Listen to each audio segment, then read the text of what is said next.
transformation organisée par le Conseil régional de l'Ordre de Paris-Île-de-France. Alors après deux ateliers méthodologiques et un premier atelier consacré à la facturation électronique sur la partie aussi stratégie et méthodologie, aujourd'hui on a un quatrième atelier qui sera beaucoup plus pratique, axé sur des missions concrètes. Et pour cela, j'ai le plaisir d'accueillir aujourd'hui Céline Amiot. Bonjour. Bonjour Céline. Alors Céline, tu es associée chez BBA, expert comptable et commissaire aux comptes et aussi consultante en transformation. Tout à fait. Et aujourd'hui, donc, on va dérouler, c'est un petit peu la continuité de l'atelier précédent. On avait fini l'atelier avec pas mal de questions très pratiques sur des prix, des lettres de mission, des packaging, etc. Et aujourd'hui, on va rentrer dans ce cœur de sujet avec toi. Je fais juste quelques petites précisions méthodo pour le public, comme d'habitude, avant de démarrer. Donc, le support vous sera envoyé. Et vous pouvez poser vos questions dès maintenant sur le chat. On voit les questions en temps réel. On essaiera de les prendre au fur et à mesure pour les insérer tout au long de la présentation. Et si jamais il en reste, on consacrera un petit peu de temps à la fin de la présentation. Voilà. Mais écoute, on peut démarrer tout de suite avec la première slide, avec une question qu'on peut se poser, c'est pourquoi est-ce qu'on parle du sujet maintenant, alors que la première étape, théoriquement, n'est qu'en 2024 ? En effet, je suis d'accord avec toi. La première étape, la vraie étape, ce sera en 2024. Pour autant, le sujet de la facture électronique, c'est vraiment un enjeu majeur pour le cabinet, un enjeu majeur pour vous, qu'il faut que vous preniez en main dès maintenant, je dirais. Il est encore temps. On a encore du temps pour s'y préparer, du temps pour s'organiser. Donc, c'est vraiment maintenant qu'il faut prendre les choses en main. Donc, en effet, vous l'aurez compris, la facture électronique, c'est vraiment un enjeu majeur pour lequel une préparation est nécessaire. Et donc là, il va vraiment falloir que vous preniez le temps de vous organiser, d'organiser vos équipes et également de communiquer avec vos clients et de travailler avec vos clients pour être prêt à cette échéance, bien sûr, 1er juillet 2024, pour la réception des factures électroniques. Et on va aller au-delà de cette échéance 2024 tout de suite, puisque pour les TPE, ça sera en émission en 2026. Pour autant, il faut avoir 2025 en ligne de mire. Alors pourquoi 2025 ? Tu vas me dire, bah ouais, mais c'est un an plus tôt. Eh bien, en fait, tout simplement parce que l'idéal, c'est d'être prêt avec vos clients, même des TPE, au 1er janvier 2025. Être prêt pourquoi ? Vous allez pouvoir anticiper les choses, mettre en place un certain nombre de process, mettre en place des procédures, mettre en place des outils, travailler avec vos clients de façon complètement sereine et vous aurez des clients qui seront complètement opérationnels au 1er janvier 2026. Et en plus, ça vous aura donné des opportunités de mission et vous aurez pu travailler avec vos clients de façon concrète et vous serez complètement serein à cette échéance 1er janvier 2026. D'accord. Ok. Et j'en profite juste pour faire un petit aparté dès le début. Ceux qui ne seraient pas à l'aise avec le calendrier ou ces notions un peu sur le cadre de la facturation électronique, donc je les invite à regarder le replay de l'atelier précédent qui est disponible sur le site du Conseil régional de l'Ordre et dans lequel Stéphane Reynaud faisait dresser le tableau de toute cette réforme à venir. Voilà. Ok, ouais, normalement, il a dû en effet vous parler du planning. Il a dû vous parler de ce planning et de ces échéances donc, qui sont fixées. Hein. Et là, pour le coup, aujourd'hui, on peut travailler sur cette anticipation Exactement. et conserver cette marge d'avance. Alors, la première question qu'on peut se poser, c'est est-ce que c'est uniquement un sujet techno, la facturation électronique ? Non. La réponse est non. Ce n'est pas uniquement un sujet techno. Hein. On va travailler donc sur un triptyque de choses à prendre en place, de transformations à anticiper au sein des cabinets. Donc tout d'abord, d'un point de vue compétences, il va falloir former les équipes, les informer dans un premier temps, les former dans un second temps, informer aussi les clients. Et on va voir comment finalement tout un univers facture électronique va arriver au sein des cabinets. Donc il va falloir parler le langage facture électronique. On va parler SAE, on va parler des PDP, on va parler PPF, etc. Donc il faut que les collaborateurs aient les compétences nécessaires vis-à-vis de cette facture électronique et les compétences aussi pour accompagner les clients dans la transformation de leur process, dans la transformation de leur manière de faire au quotidien avec de la facturation. Bien sûr, on va retrouver la composante technologie, puisque on va avoir le choix des outils, le choix des PDP, le choix PPF. On va avoir beaucoup de décisions à prendre d'un point de vue technologique, mais pas que. Et puis, grande importance, et point le plus important en tout cas à mes yeux, c'est l'offre de services que les cabinets vont pouvoir monter et proposer à leurs clients donc, sur ce sujet de facture électronique. Alors effectivement, ça aussi, c'est un point qu'on avait vu dans le dernier atelier, c'est le lien entre cette transformation que va amener la facturation électronique et ce que ça peut impliquer en termes d'offres de services, puisqu'on a aujourd'hui une offre qui est très axée sur la tenue.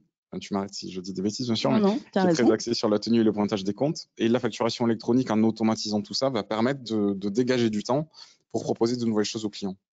Tout à fait. Ça va permettre de repenser la façon de travailler des équipes, repenser la façon de travailler avec les clients et aussi la façon dont les clients, eux, font et abordent leur comptabilité. Donc, elle a déjà commencé, hein, ces process ont déjà commencé à se transformer. Et là, pour le coup, ils vont vraiment se transformer avec l'arrivée, enfin, de la facture électronique. Et je reviens aussi sur le bloc compétences. Tu disais, c'est important d'en parler parce que c'est pas juste un logiciel qu'on va venir installer dans le cabinet. Point. On fait une mise à jour, on installe quelque chose et le problème est réglé.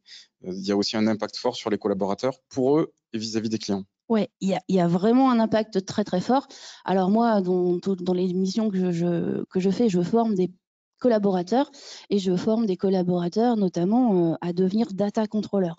Donc ça fait partie des profils, hein, dont vous avez certainement déjà entendu parler, de transformation du métier du collaborateur comptable.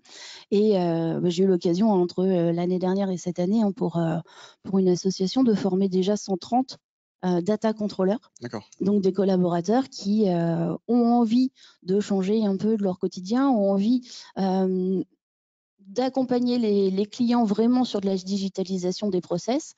Et donc, on travaille en effet sur le repositionnement du collaborateur comptable, la maîtrise des flux, quel est son travail demain, comment il va organiser les outils pour son client. Et s'il y en a qui nous regardent aujourd'hui, on parle de cartographie. Donc là, c'est mon leitmotiv. Donc c'est pour ça que ça va en faire sourire certains. Parce qu'en effet, à partir du moment où on travaille avec énormément d'outils digitaux, vous allez avoir des clients qui vont avoir des outils différents, plusieurs outils. Il faut savoir comment ces outils travaillent les uns avec les autres, comment ils communiquent ou ne communiquent pas, comment on gère les non-communicants.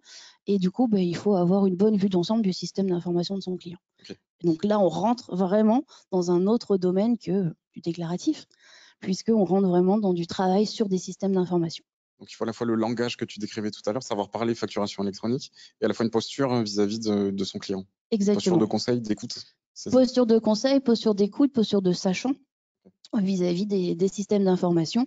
Et du coup, ouais, c'est un univers qui est complètement différent et qui est complètement nouveau et qui plaît beaucoup aux collaborateurs. Oui, c'est ça. Il Donc faut le ça, dire c'est aussi, important, c'est plutôt rassurant. hyper important. Voilà. Très, très rassurant. Et c'est vrai qu'ils prennent les choses vraiment avec cœur, ils s'y intéressent énormément et on voit que finalement, ça leur permet aussi de développer des compétences annexes et ils adorent ça.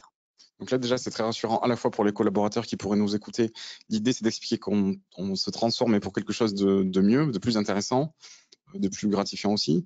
Complètement. Et pour l'expert comptable aussi, ça veut dire que ça sera plus facile d'embarquer les équipes, justement, compte tenu de cet intérêt des collaborateurs. Ah, complètement. Et c'est vrai que, bon, pour faire un petit retour de l'expérience, du coup, formation au data controller, j'ai des personnes qui, 1 an après, ont poussé les choses encore plus loin, sont vraiment rentrées dans de l'analyse de données, ont mis en place des process.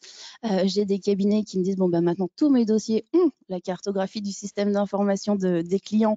Comme ça, on sait où on en est, on sait où ça peut planter, on sait qui communique avec quoi, etc. Donc, on a une très bonne connaissance du dossier client.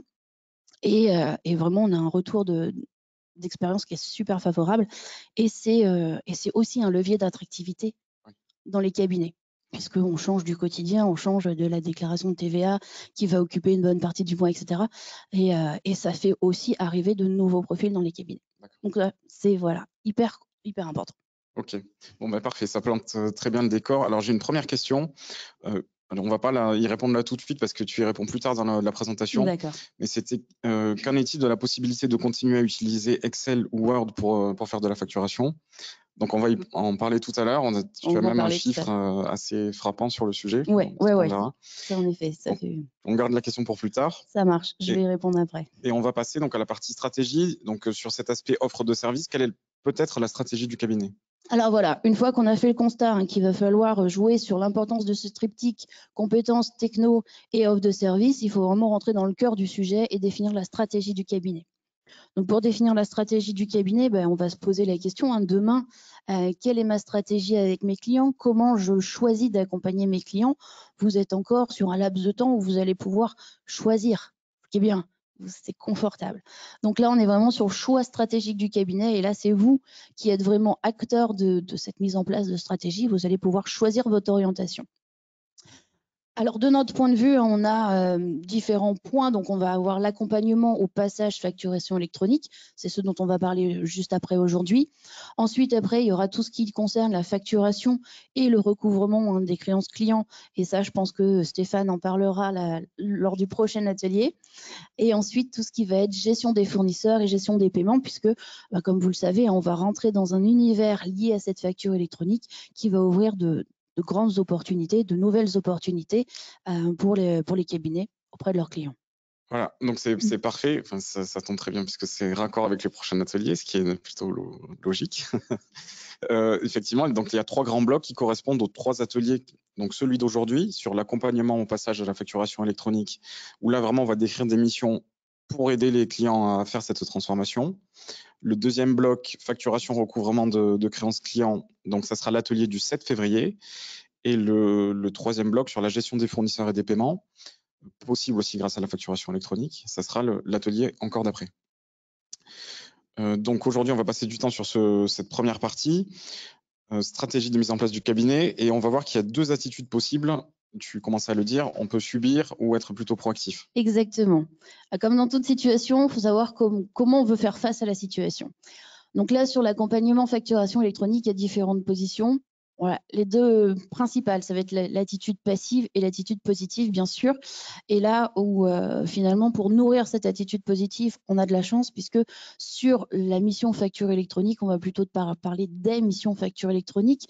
Je vais vous en parler juste après et vous donner des propositions de missions à effectuer avec vos clients, pour vos clients. Et donc là, c'est vrai que la facture électronique, quand on se pose et qu'on regarde vraiment comment elle va se mettre en place chez les clients, ben finalement, on s'aperçoit qu'il y a quand même pas mal de missions à leur proposer. Ouais, non, mais c'est un point très important, c'est-à-dire qu'on ne parle pas d'une seule mission, on n'est pas sur quelque chose de monolithique.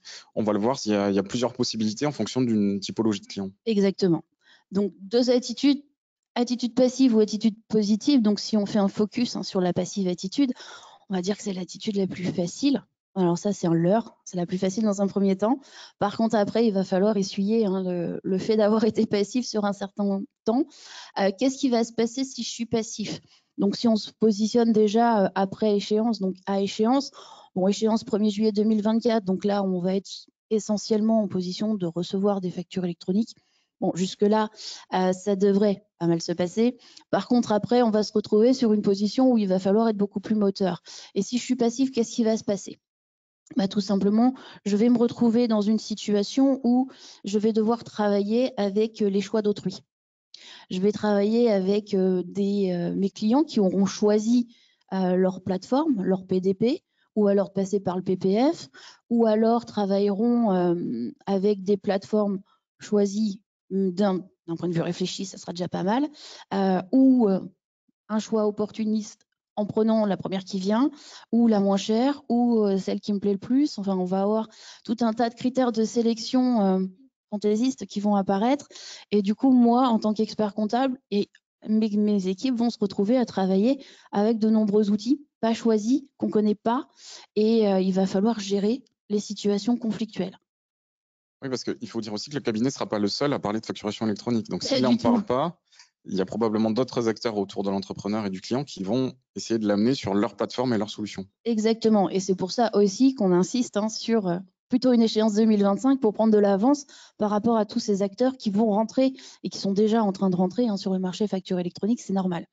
Mais là, vraiment, si on est sur une situation d'attitude passive, on va se retrouver à gérer plein de flux dans tous les sens et ça va être extrêmement compliqué. Et c'est là que vous risquez de vous épuiser. Et en plus, avec cette attitude passive, au final, vous risquez de passer à côté de missions d'accompagnement de vos clients. Vous risquez de passer, bien sûr, à côté d'honoraires, tout simplement, ce qui est toujours un peu dommage sur ces situations où là, il y a quand même matière à travailler avec les clients. Et puis aussi, vous n'aurez pas la possibilité d'être en position de sachant vis-à-vis de vos clients. Et du coup, c'est vrai que c'est un peu dommage de se retrouver sur cette situation-là. Et même du point de vue de l'entrepreneur, on va peut-être assister à une fracture dans la profession avec des experts comptables qui vont être très proactifs sur le conseil, et ça va se voir. et ça d'autres va se qui voir. vont avoir un train de retard? Ça va se voir. C'est sûr que les cabinets qui vont rester passifs, on va constater une certaine désorganisation, on va constater de certaines différenciations qui n'existera pas, alors que d'autres cabinets auront saisi cette opportunité et se positionneront en effet comme étant des acteurs majeurs sur la facture électronique. Donc, il y a un risque peut-être de perte de clients ou de manque d'attractivité auprès des clients si on est sur des méthodes anciennes, des traitements anciens, des missions anciennes? Complètement, manque d'attractivité auprès des clients et je dirais même pire, manque d'attractivité auprès de ses équipes. Voilà. Parce que là, du coup, elles vont se retrouver avec des situations à gérer que finalement on aurait pu anticiper et ne pas se retrouver à gérer. Donc là, vraiment, voilà. Bon, la situation, vous l'aurez compris, passive attitude à éviter pour moi.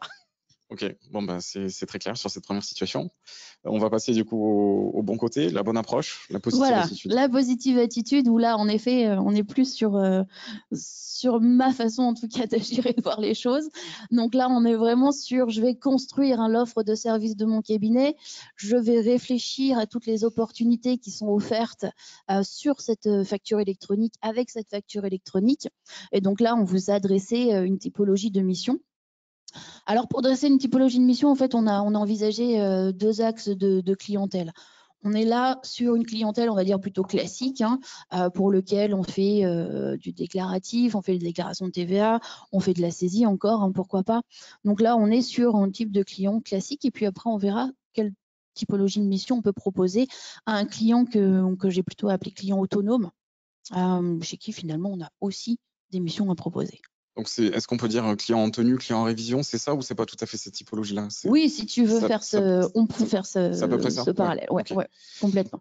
Il y a une deuxième question, alors qui était sur le cadre de la facturation électronique plutôt. Qu'attendez-vous par recevoir des factures électroniques en juillet 2024? Donc, sur cette partie, encore une fois, vraiment, n'hésitez pas à revoir le replay du premier atelier sur le sujet, qui est dispo sur le site du Conseil régional. Et peut-être en un mot, on peut expliquer ce que c'est que cette échéance du 1er juillet? On peut revenir sur cette échéance 1er juillet 2024. Donc, vous savez, la facture électronique, cette fois-ci, c'est bon, on va y aller, quoi qu'il arrive, on y va, c'est fixé, ça ne bougera plus. Il n'y a plus d'échéance électorale, ça ne bougera plus. Donc, 1er juillet 2024, c'est la date à laquelle toutes les entreprises assujetties à la TVA doivent être en mesure de recevoir des factures électroniques. Donc, qui dit être en mesure de recevoir une facture électronique, c'est être en mesure d'être connecté à une plateforme de facturation électronique ou à être connecté au portail de facturation. Là, il faut de toute façon avoir pris les devants, agir et être inscrit, avoir renseigné son entité et être en mesure de recevoir ses factures via ce biais-là. Et il y en aura forcément des factures à recevoir, parce qu'à ce moment-là, les Il y en grandes aura, entreprises et tout le monde exactement. aura un fournisseur d'électricité, de téléphone, qui Voilà. émettra des factures électroniques à ce moment-là. Exactement. Donc, toutes les grandes entreprises, elles, non seulement au 1er juillet 2024, vont être dans l'obligation de recevoir des factures électroniques, mais vont être aussi dans l'obligation d'émettre des factures électroniques. C'est pour ça que, du coup, même les TPE sont dans l'obligation de pouvoir recevoir ces factures électroniques.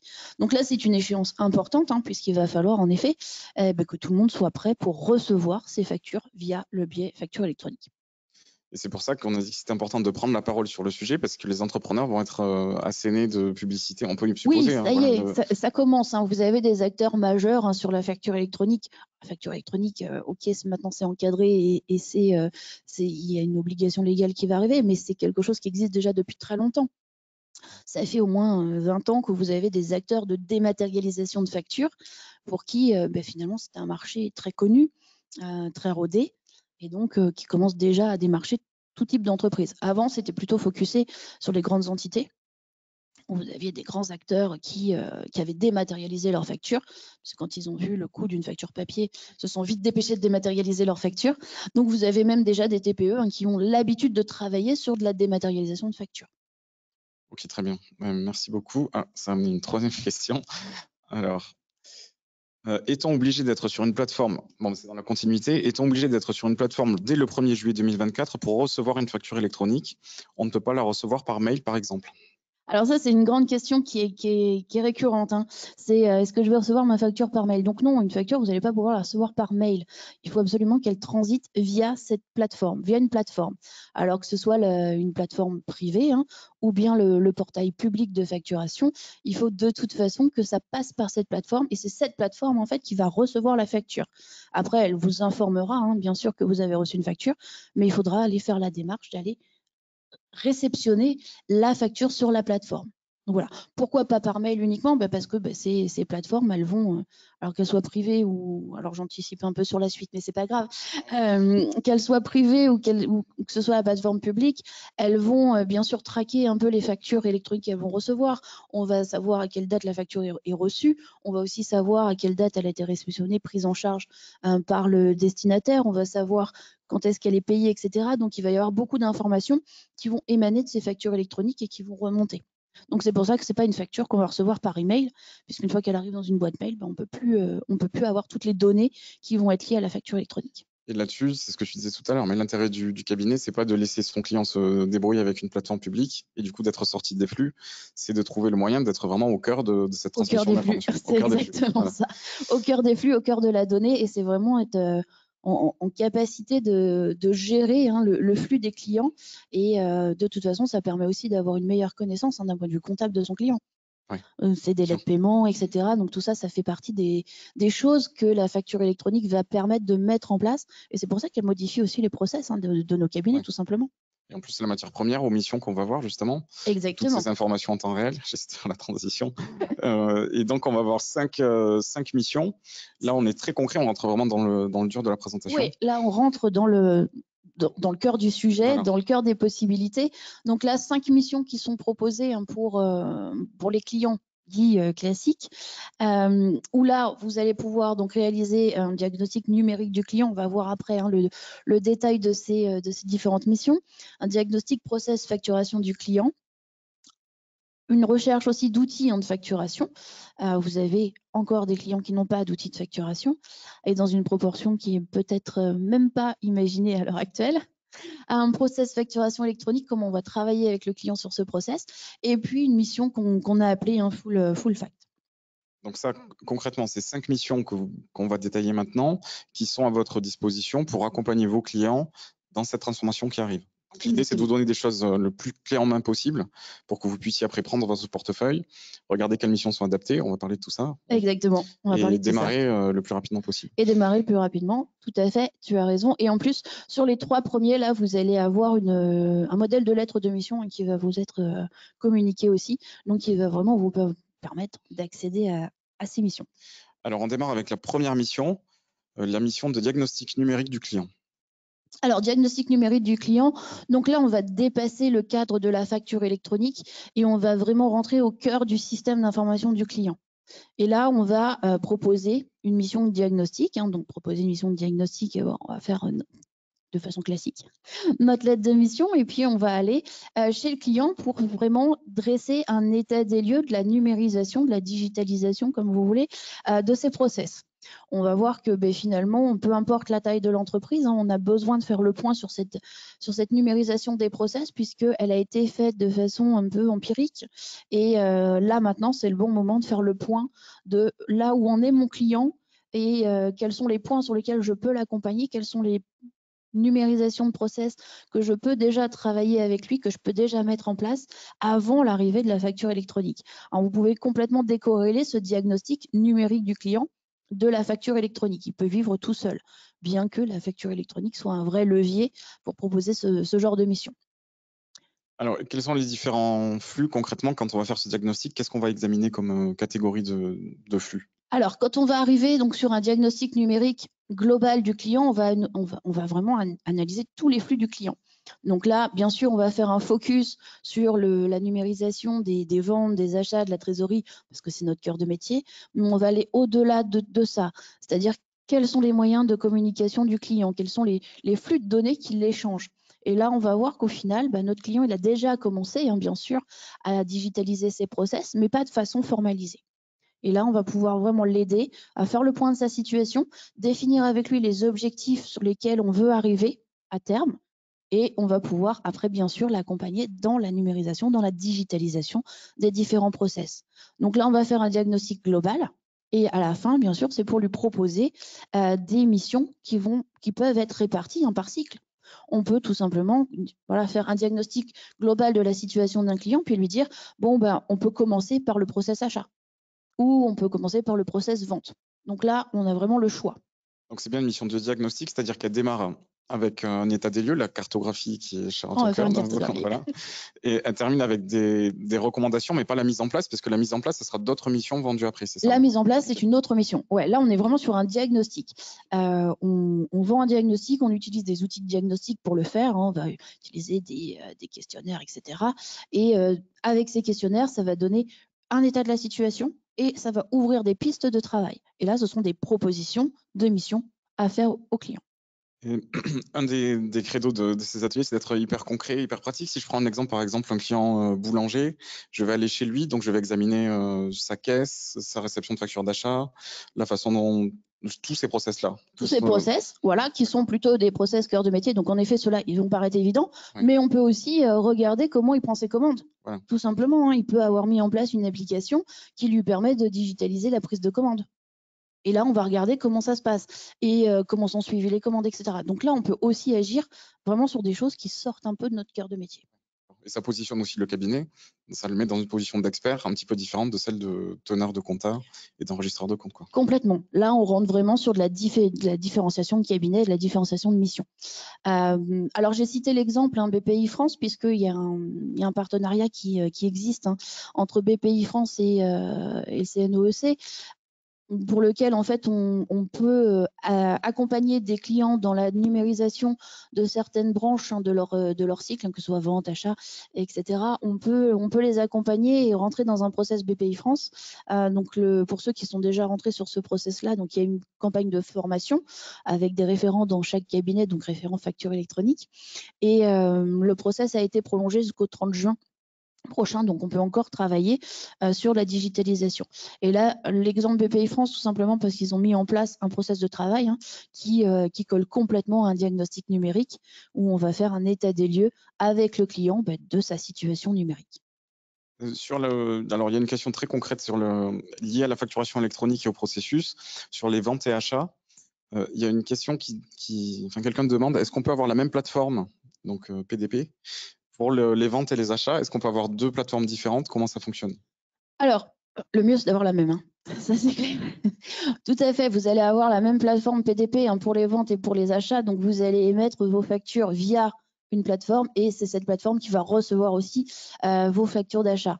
Donc là, ça fait partie des questions concrètes qu'on se pose. En effet, comment ça va se passer? Et c'est pour ça qu'on travaille aujourd'hui avec un peu de temps d'avance et dans l'anticipation, et j'insiste vraiment sur cette anticipation, pour justement mettre en place et être en capacité d'aller choisir, que le cabinet choisisse sa PDP et travaille plutôt avec sa PDP avec ses clients, tout en sachant que la PDP que vous aurez choisie pour vos clients, même si ils vont tous dessus, elle sera interconnectée, elle travaillera avec d'autres PDP, puisque forcément la facture émettrice, la facture d'achat que votre client va recevoir, elle viendra certainement d'une autre PDP. Il y a des chances aussi que tout soit sur la même, et ça, peu importe, ça se verra pas. Mais bien sûr que vous allez passer par la même PDP, vous, pour accéder à vos factures d'achat et pour émettre vos factures de vente. Ensuite, il y a des questions qu'on va se poser à chaque mission, mais c'est la cible de ce type de mission. Là, ça peut s'adresser à tous les clients. Tous les clients. Il n'y a pas de distinction. Il n'y a pas de distinction. Même ceux qui pensent être très avancés, c'est là où on s'aperçoit qu'ils ne sont pas si avancés que ça, ou alors qu'ils sont avancés, mais de façon empirique, ils n'ont pas mis en place des process. Et là, c'est vraiment l'occasion d'aller mettre en place les process. Et ensuite, sur la façon, je suppose qu'il y en a qui peuvent s'interroger sur la façon de le vendre, enfin, de quels bénéfices on peut mettre en avant lorsqu'on parle de ce type de mission à son client. De ton expérience, comment les cabinets le mettent en avant, le vendent, en fait, en quelque sorte? Alors là, on va tout simplement démontrer au client qu'en effet, on avance sur la facture électronique. Il va y avoir une échéance. Celle-là, elle est incontournable. Et du coup, on voit bien à l'heure actuelle, il suffit de leur parler des fameuses factures qu'on reçoit par mail. On avait la boîte à chaussures papier. La boîte à chaussures numérique est bien pire que la boîte à chaussures papier, puisque là, cette fois-ci, vos clients, ils vont sur les sites de certains fournisseurs d'accès, etc., chercher leurs factures. Ils reçoivent des factures par mail. Ils sont pas forcément classés, pas forcément traités. Il leur en manque, ils vont les chercher, ils vont les rechercher. C'est extrêmement compliqué. Et donc là, c'est vraiment aller appuyer sur tous ces flux, toute cette vague de flux qui arrivent chez eux, donc généralement via leur boîte mail. Et au final, c'est pas efficace. Ils perdent beaucoup de temps là-dessus. Et vous avez justement l'opportunité de leur montrer qu'en mettant un process en place, il va y avoir un gain de temps de fait et on sort un peu de la paperasserie. Donc, c'est leur simplifier la vie, oui, en Ouais, quelque c'est sorte, complètement. en expliquant qu'il y a une échéance de toute façon qui doit un peu accélérer le calendrier de mise De en toute place. façon, c'est ça. La facture électronique, il faut vraiment le prendre comme ça va me simplifier la vie à un moment donné. D'accord. OK. Alors, il y a pas mal d'autres questions qui sont tombées de différents niveaux. Il y en a une sur les déclarations de TVA. Donc, on va peut-être l'évacuer en 2 secondes. À partir de quand les déclarations de TVA seront pré-remplies? On n'est pas directement dans le cœur du sujet, mais on Non, peut y répondre en 10 secondes. alors ça, c'est le but ultime, on va dire, hein, de la facture électronique. Alors, c'est pas pour demain, hein, et vos outils de production comptable pré-remplissent déjà certainement vos déclarations de TVA. En tout cas, pour l'instant, bien mieux que la facture électronique. Et ça, c'est plutôt un objectif à 2027, une fois que tout sera mis en place. Et une autre question, pareil, qui fait référence au cadre. Donc, je vous invite une fois de plus à revenir sur le premier atelier, mais on va lever toutes les objections comme on a un petit peu de temps là, sur les entreprises qui n'ont pas d'obligation de facturation. Parce que le terme facturation électronique peut être trompeur. On peut penser qu'il n'y a que les entreprises qui émettent des factures qui sont concernées par cette réforme. Alors, je reprends l'exemple de mon boulanger qui a une caisse. Lui aussi, il est concerné par la facturation électronique. Oui, il est concerné. De toute façon, il est concerné puisqu'il va recevoir des factures qui seront émises en format facture électronique. Donc, quoi qu'il arrive, de toute façon, il faut s'équiper d'une PDP pour recevoir ces factures électroniques. Au 1er juillet 2024, il est obligé d'avoir quelque chose, d'avoir réfléchi à la question. Il faut avoir réfléchi à la question de toute façon. Et de toute façon, en 2026, il sera obligé, même si ce n'est pas des factures, il faudra qu'il remonte des informations de facturation. Exactement. Il y a concerné. facture électronique et après, il y a le e-reporting qui sera donc utilisé pour tout ce qui sort de la facturation électronique à proprement parler. Donc, de toute façon, c'est quelque chose. La facture électronique, on met derrière, en effet, tout un tas de process qui concernent donc toutes les missions de facture, etc. Donc, on va tous être concernés. Oui, c'est ça. En résumé, c'est ce qu'on peut C'est ça. dire. Il y avait une autre question, mais à laquelle tu as commencé à répondre, mais est-ce que l'ordre met à disposition des outils? Bon, alors déjà, cet atelier va vous permettre aussi de repartir avec des outils, c'est un des objectifs.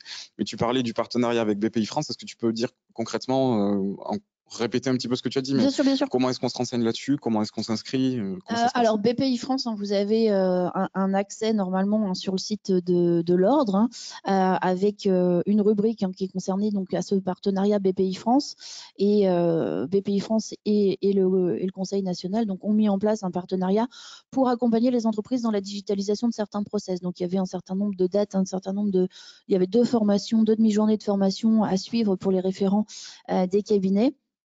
Et vous avez à votre disposition un certain nombre d'outils pour réaliser cette mission, notamment l'autodiagnostic qui est à remplir, qui est à renseigner avec le client, qui permet de faire un point de situation sur notamment la digitalisation des process vente et achat du client et l'accompagner, lui proposer en effet une mission pour l'accompagner sur cette digitalisation. Donc là, pour cette mission-là, c'est un peu le support technique, c'est un des supports techniques qui peuvent aider à faire cette mission. C'est un support technique que vous pouvez utiliser tout à fait pour effectuer cette mission-là. Après, des diagnostics numériques, vous allez en trouver, je dirais, dans le commerce. Sur le web, vous trouvez des acteurs qui vous mettent qui vous vendent des supports de diagnostic numérique. Et après, vous pouvez tout à fait construire le vôtre pour vos clients.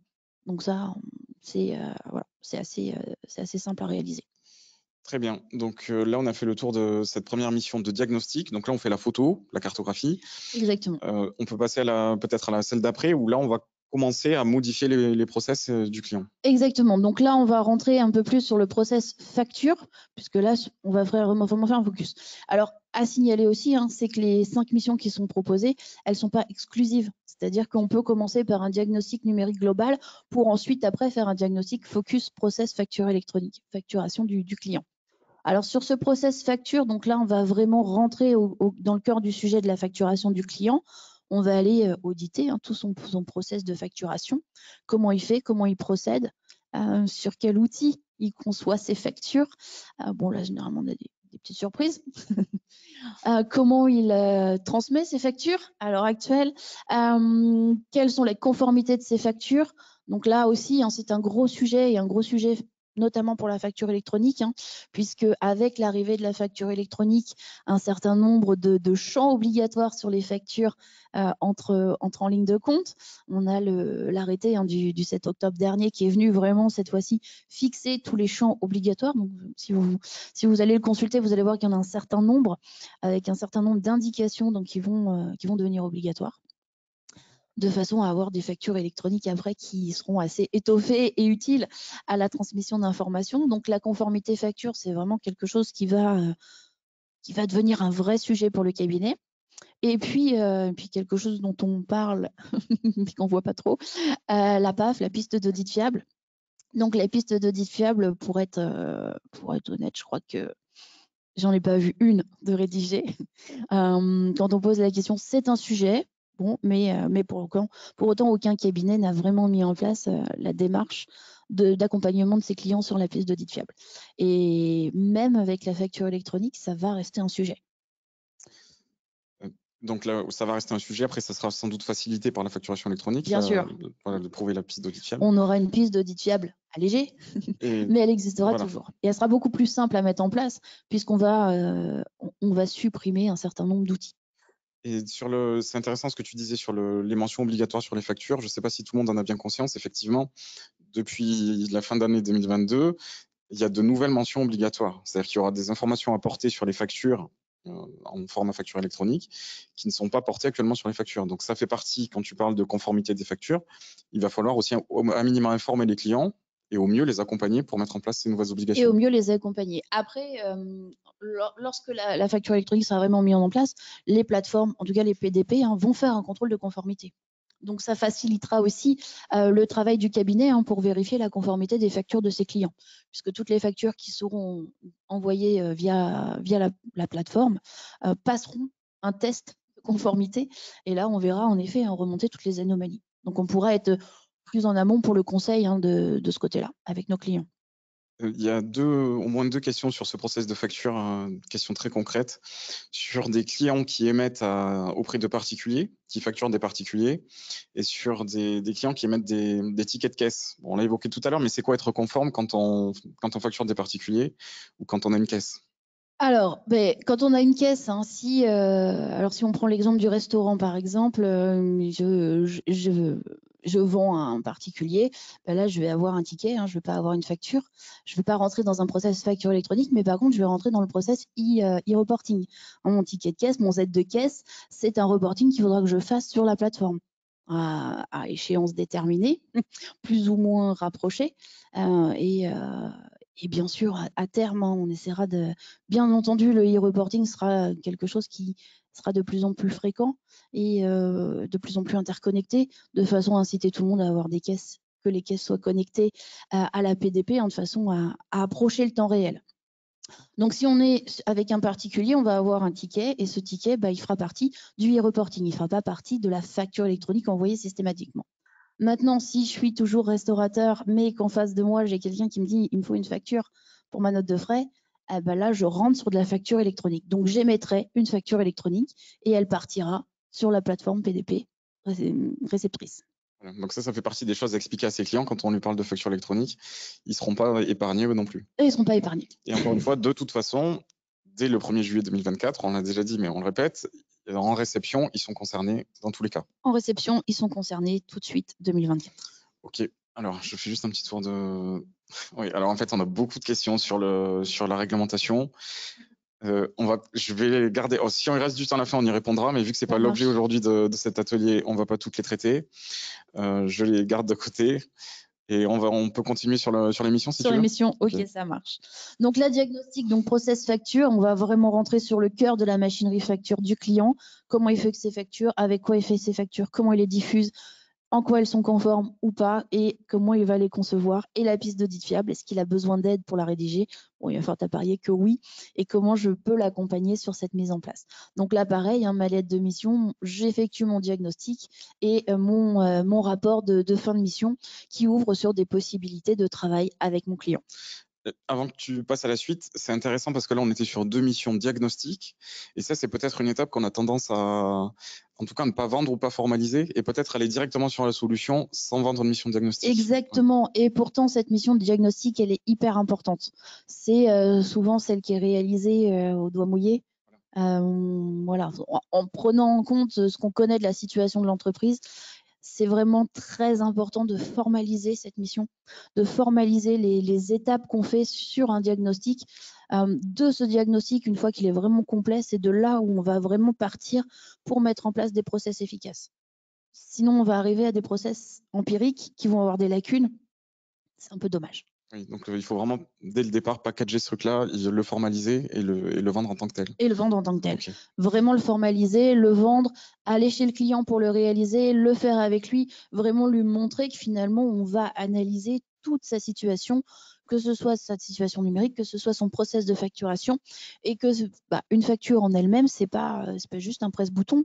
À un moment donné, il faut réfléchir à comment je la fais, comment je la diffuse et comment je respecte les conformités. Ok. Très bien. Donc voilà pour les 2 premières missions diagnostic. On peut passer à la troisième, qui est cette fois une mission de mise en place. Voilà, donc là, on rentre sur vraiment la machinerie. Sur la techno, on va aller sur une proposition d'outil de facturation à notre client.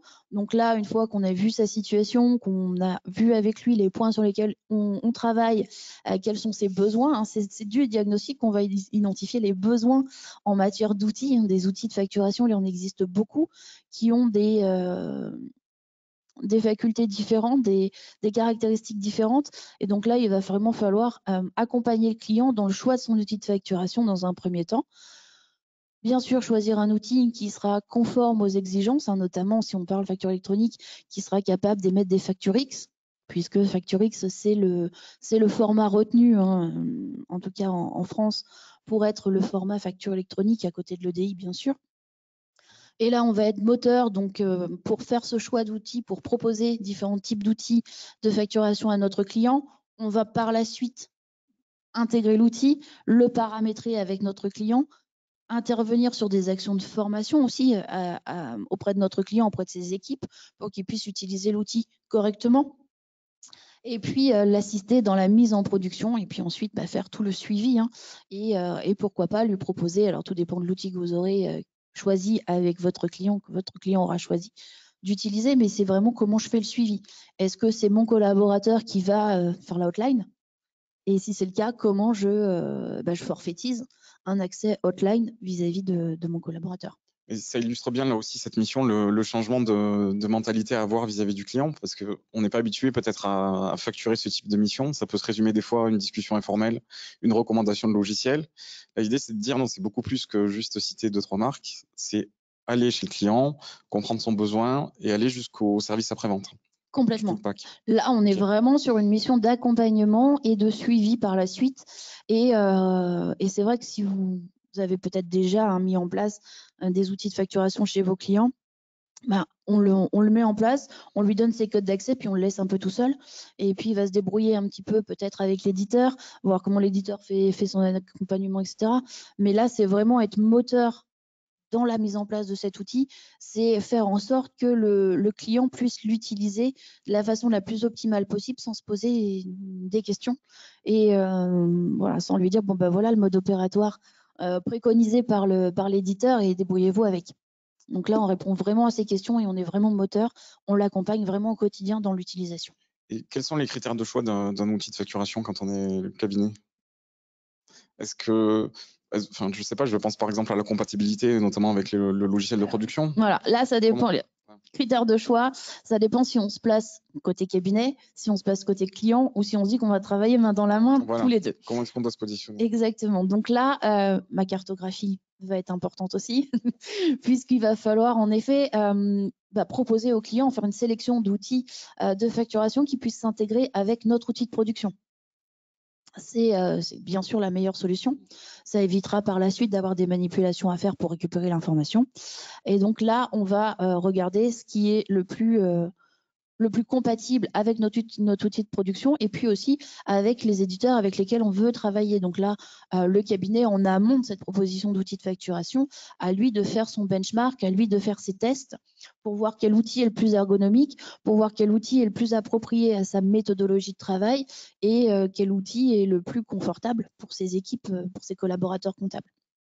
Oui, donc ne pas réfléchir uniquement au cabinet, penser avant tout à l'intérêt client en essayant de concilier les deux. C'est ça, c'est une alchimie à trouver, Ouais. en effet. Et après, on peut avoir différents outils. Le cabinet peut proposer différents outils de facturation, puisque si il est en capacité de les intégrer sur son outil de production, il n'y a aucun problème. Oui, on n'est pas obligé de proposer le même outil à tous ses clients, au contraire. Enfin, On n'est pas obligé. Après, vous avez des clients qui ont des spécificités, peut-être des spécificités sectorielles pour lesquelles vous avez un outil de facturation qui va être plus adapté qu'un autre. Et donc là, c'est vraiment, en effet, apporter une valeur ajoutée aussi au choix de l'outil de facturation pour le client. Il y a une très bonne question, enfin, non pas que les autres n'étaient pas très bonnes, mais celle-ci est particulièrement. On est dans une période où on ne sait pas encore qui sera PDP. Il y a beaucoup d'annonces, mais on sait que c'est qu'en septembre 2023 qu'on aura la liste officielle des PDP. Donc la question est comment est-ce qu'on sait si mon outil de facturation est conforme alors qu'on ne sait même pas encore quelle sera l'architecture de PDP? Alors, outil de facturation, alors il y a des PDP qui proposeront un outil de facturation intégré aussi. Alors le sujet, en effet, c'est une question intéressante puisque c'est une question qui revient souvent en se disant est-ce que j'attends que les PDP soient connus pour commencer à travailler? Ma réponse à moi, elle est non. Prenons de l'avance, prenons les choses au devant, en fait, et la première chose à faire, c'est vous, en tant que cabinet et vos clients, de quoi ont-ils besoin? De quoi avez-vous besoin en matière de plateforme de facturation?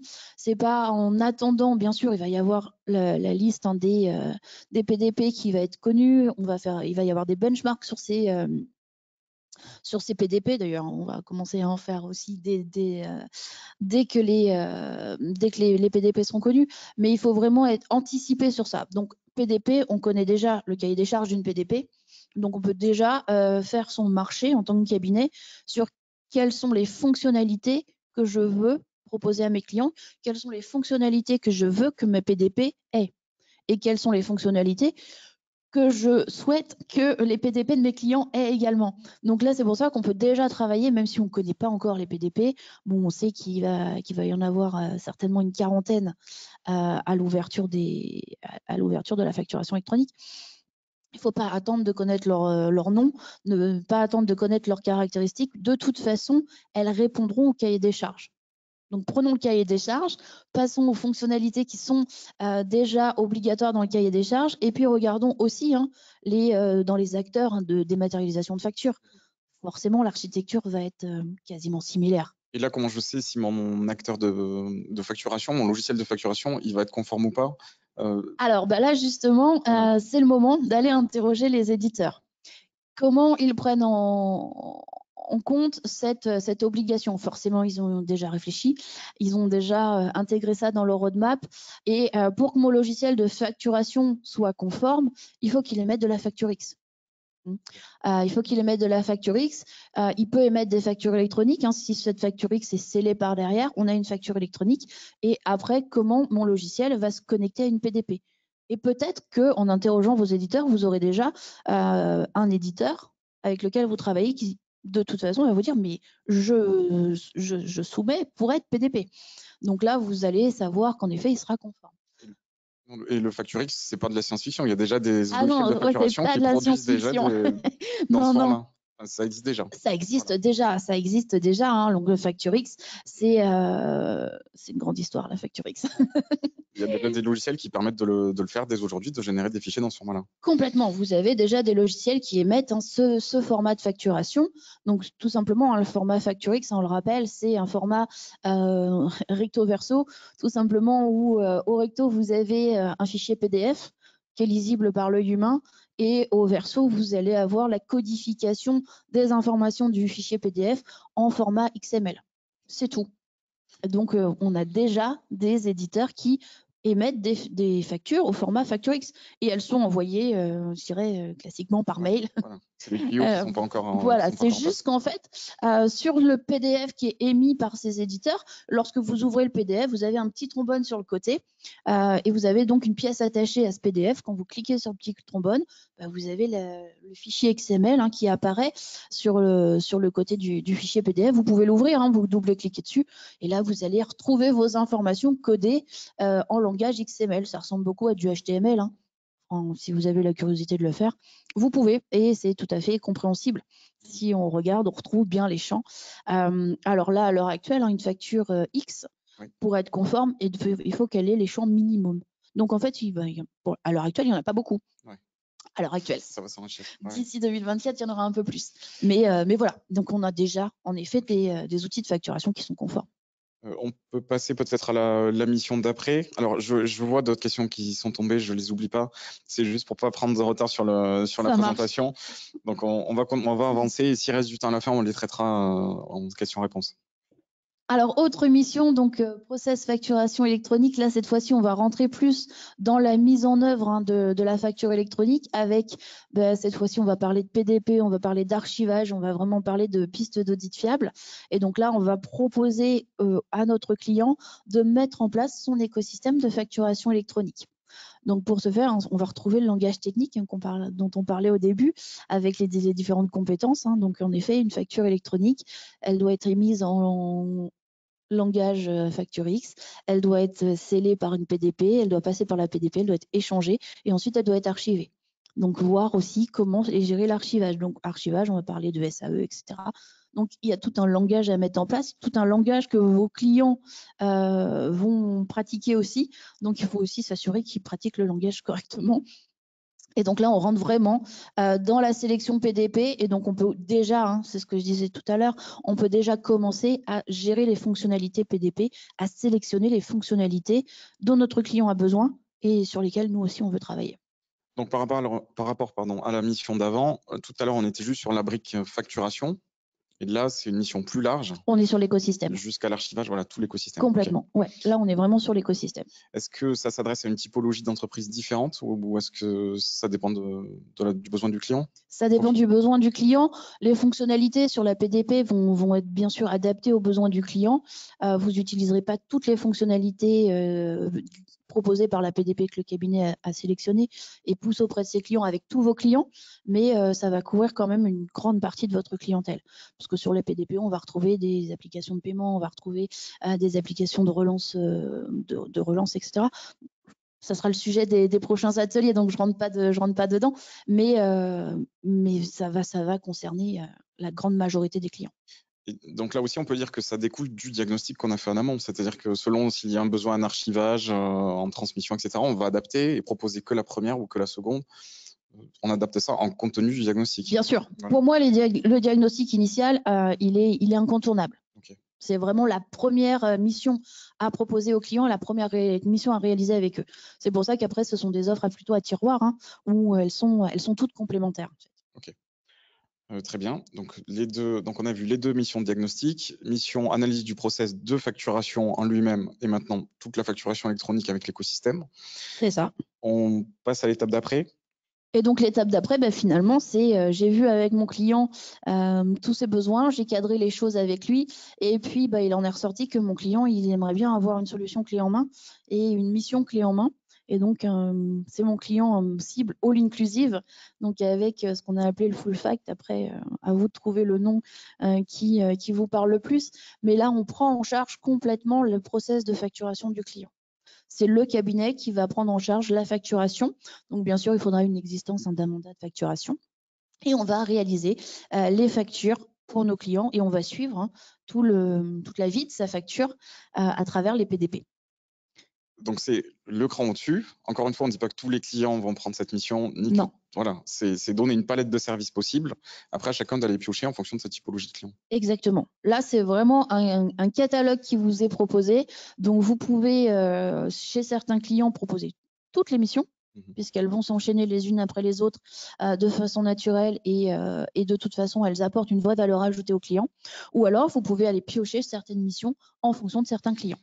Celle-ci, si on l'illustre très concrètement, comment ça se passe à terme? C'est-à-dire que j'ai mon client qui m'amène qui m'amène ses devis, qui m'amène un brouillon, Ah quelque ben là, chose. Voilà. c'est mettre en place au sein du cabinet un système d'échange, un système de facturation où le client, pourquoi pas, fait ses devis via son smartphone et une fois que sa mission est réalisée, il me la valide. J'ai une alerte qui me dit bon ben voilà, la mission elle est réalisée, elle s'est déroulée, voilà le rapport de mission, puisque de toute façon même les artisans ils remplissent beaucoup des rapports de mission. Et donc, avec le rapport de mission, je vais avoir un collaborateur au cabinet qui va être en charge d'établir la facture et de la transmettre directement à son destinataire et de suivre après le paiement de cette facture et de faire les relances nécessaires. Donc là, on prend vraiment en charge le client. La totalité. Donc, Exactement. ça rentre tout à fait dans tout l'objectif de ces ateliers qui est de parler de full service. Et c'est ce changement d'état d'esprit où l'idée, c'est de dire au cabinet, bah, vous pouvez gérer beaucoup plus de choses que ce que vous faites maintenant en simplifiant la vie de vos clients. Complètement. Et j'ai des cabinets avec lesquels je travaille sur l'accompagnement où ils sont en train de repositionner leurs offres et pour avoir vraiment des collaborateurs au sein du cabinet pour lesquels ils vont lâcher la compta, ils vont lâcher la saisie et ils vont vraiment faire ce type de mission auprès de leurs clients. Donc ça, c'est très important aussi ce que tu viens de dire, c'est-à-dire que la question qu'on se pose, c'est mais avec qui est-ce que je fais ça? C'est une réalité. C'est vraiment une réalité. Voilà, il y a des cabinets avec qui on travaille déjà depuis plusieurs mois sur la mise en place de ces missions-là. Donc, ils ont sélectionné certaines missions qui poussent et ils sont en train de former leurs collaborateurs pour vraiment mettre en place ce service d'ici la rentrée prochaine. D'accord. Il y a une question sur la typologie de cabinet qui peut proposer ce type de mission. Et quelqu'un dit, mais ça peut pas concerner un petit cabinet.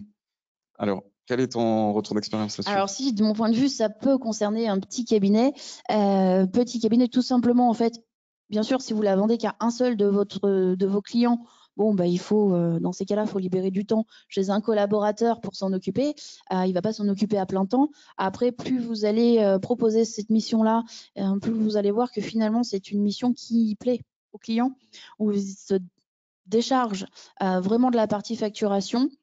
Avec un process qui est bien mis en place, on arrive à occuper un collaborateur, soit à mi-temps, soit à temps complet.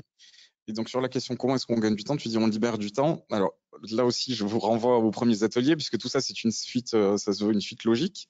Donc, je vous renvoie aux 2 premiers ateliers qui, justement, donnaient des explications et une méthodologie pour dégager du temps aux collaborateurs. Donc, la méthodologie qui avait été présentée, ça consistait là aussi à cartographier les tâches, à voir ce qui était automatisable. Donc, on a vu tout ça. N'hésitez pas à regarder le replay. Mais la stratégie, c'est donc de profiter de l'automatisation pour dégager du temps pour pouvoir proposer de nouvelles missions. Ouais. Et du coup, on va s'appuyer, en faisant tout ça, vous allez vous appuyer sur des process. Et vous allez voir qu'à partir du moment où on s'appuie sur des process clairement définis, clairement mis en place et qui sont respectés, on dégage du temps. Voilà. C'est inévitable. Bon, très bien, c'était une précision importante. Notre point qu'on peut dire aussi sur ce type de mission, c'est que ça peut occuper des collaborateurs qui actuellement font de la saisie. Donc, il y a de la place pour des collaborateurs dans un monde automatisé. Il y a de la place pour les collaborateurs qui font de la saisie à l'heure actuelle. Ils peuvent tout à fait faire ce type de mission. Complètement. Voilà. Complètement. Ils peuvent garder une part de leur plan de charge en saisie jusqu'à basculer à la quasi-disparition de la saisie. Il y aura toujours une partie de saisie, mais elle sera quand même minime. Et du coup, passer sur ce genre de mission. Et du coup, ils réalisent une mission toujours auprès du même client, mais avec un autre angle d'attaque. Et finalement, ça leur donne aussi un nouveau souffle. Parce que faire de la saisie, pourquoi pas. Mais on a une autre valeur ajoutée quand on est vraiment au cœur du système de facturation du client. Et un autre point qu'on avait évoqué dans un précédent atelier, c'est que ce type de mission, ça peut aussi très bien s'appliquer à des personnes qui sont en reconversion ou qui n'ont pas forcément fait des études de compta très poussées. Un profil en gestion peut tout à fait faire ça. Donc, c'est aussi une réponse à la pénurie de talents qu'on voit en ce moment. C'est également une réponse à la pénurie de talents. En effet, tu as raison. Et c'est aussi une forme d'attractivité du cabinet. On rend attractif le cabinet pour d'autres profils qu'un profil collaborateur comptable, où là, on rentre en effet chez quelqu'un qui fait de la gestion. Donc, les assistantes en gestion PME, typiquement, c'est le genre de mission qu'ils peuvent réaliser. Voilà. Donc, il ne faut pas réfléchir forcément à un effectif constant. Il faut réfléchir dans le temps en se disant qu'il y a une part de la saisie qui sera automatisée et aussi ne pas se fermer à d'autres profils. Ne pas se fermer à d'autres profils et devenir au contraire attractif pour d'autres profils. Ça enrichit le cabinet et ça enrichit aussi le service qu'on rend à nos clients. Vraiment. Très bien. Alors, On va continuer peut-être avec un chiffre qui Alors, un répond à chiffre une des toutes premières important, questions. Voilà. un chiffre important, donc toujours avoir à l'idée que entre 40 et 65% des clients des cabinets n'ont pas de logiciel de facturation conforme, au moins à la facture X. Donc, c'est un pourcentage qui est encore énorme. On est plus vers les 65% que vers les 40%. Donc là, il y a vraiment du travail à faire. Beaucoup de travail d'information, beaucoup de conversion des clients au logiciel de facturation. À l'heure actuelle, Excel reste encore le logiciel de facturation le plus utilisé. Donc ça, il faut vraiment travailler dessus pour changer les choses. Si on prend l'exemple de nos confrères italiens qui, eux, sont passés à la facture électronique, alors certains d'entre vous ont peut-être déjà eu le retour d'expérience de nos confrères italiens qui nous ont dit attention, là, c'est un orage qui s'est abattu sur nous. Faites en sorte de n'avoir qu'une petite pluie. Donc, on va essayer d'appliquer vraiment leurs conseils et de passer le cap du mieux possible. Eux, ils sont passés de moins de 40% de clients qui avaient un logiciel de facturation en un an à 80% de clients qui ont un logiciel de facturation. Donc la question, c'est qui fait ce conseil sur le logiciel de facturation? Exactement. C'est pas est-ce que les clients vont passer sur un logiciel de facturation, ils vont y passer. Ils vont y passer parce que ça va leur simplifier la vie. Donc à partir du moment où ça leur simplifie la vie, ils vont vraiment y passer. Donc, très concrètement, c'est est-ce qu'ils vont y passer auprès d'une banque, auprès d'un éditeur tiers sur Internet, ou auprès de leur expert comptable? C'est ça. Ils vont y passer auprès de celui qui aura pris les devants et qui parlera le même langage qu'eux et qui les accompagne au quotidien. Et en qui ils ont confiance. Là, le capital confiance de l'expert comptable auprès de ses clients, il est quand même fort.